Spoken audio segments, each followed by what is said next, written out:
Sunday Sundarakanda రచన Shri సుందరదాసు MS Ramarao గారు. ట్రాక్పై గానం గాన కళారత్న శ్రీ వెంపటి సత్యనారాయణ తెనాలి. వ్యాఖ్యానం విశ్లేషణ సహజ కవి డాక్టర్ అయినాల మల్లేశ్వరరావు తెనాలి.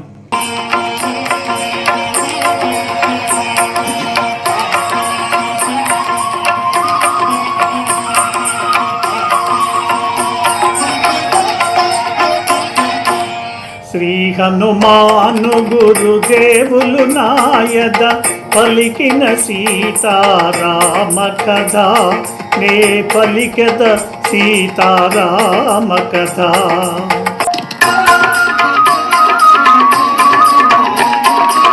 బ్రహ్మాస్త్రముచే బంధింపబడి పవన కుమారుడు నేలపై బడే, వనజ భవుడు తనకు వసగిన వరము స్మరించుకొని ప్రార్థన చేసే, వాయు బ్రహ్మ ఇంద్రాది దేవతల కాపాడుమని ధ్యానము చేసే, దేవగణంబులు సంగ్రామముగని తహతహలాడిరి ఏమకులోజని.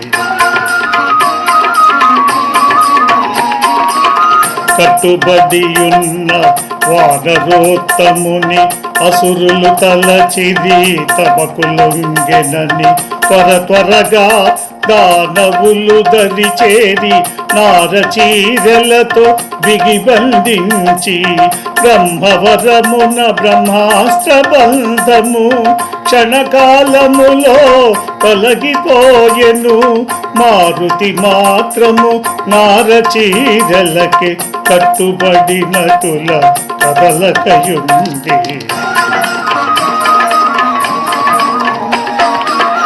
వానరోత్తముని దూషణలాడుచు రావణు కడకు ఈడ్చుకుపోవగా, ఈ వానరుని వధించి వేయుడని మన ఎడద్రోహము చేసినాడని, రక్తనేత్రముల నిప్పులు రాలగా లంకేశ్వరుడు గర్జన చేయగా, రావణు తమ్ముడు విభీషణుడు దూతను చంపుట తగదని తెలిపెను. శ్రీ హనుమాను గురుదేవులు నాయద పలికిన సీతారామ కథ, నే పలికెద సీతారామ కథ. ఆకాశంలో హనుమంతునికి ఇంద్రజిత్తుకు మధ్య జరుగుతున్న యుద్ధమును చూచి దేవతా సమూహాలు ఆందోళన చెందసాగారు. ఇంద్రజిత్తు ప్రయోగించిన బ్రహ్మాస్త్రం దెబ్బకు పవనకుమారుడు నేలపై కూలాడు. బ్రహ్మదేవుడు తనకిచ్చిన వరమును స్మరించుకొని ప్రార్థన చేశాడు మారుతి.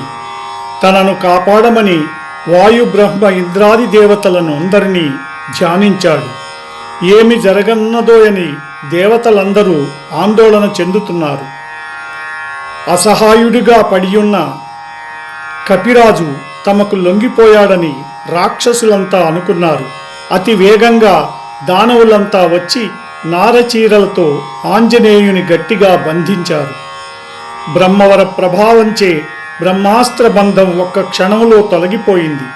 మారుతి మాత్రం నారచీరల బంధానికి కట్టుబడినట్లు కదలకుండా ఉన్నాడు. మారుతిని నానా మాటలనుచు అసురులు రావణుని వద్దకు ఈడ్చుకుపోయారు.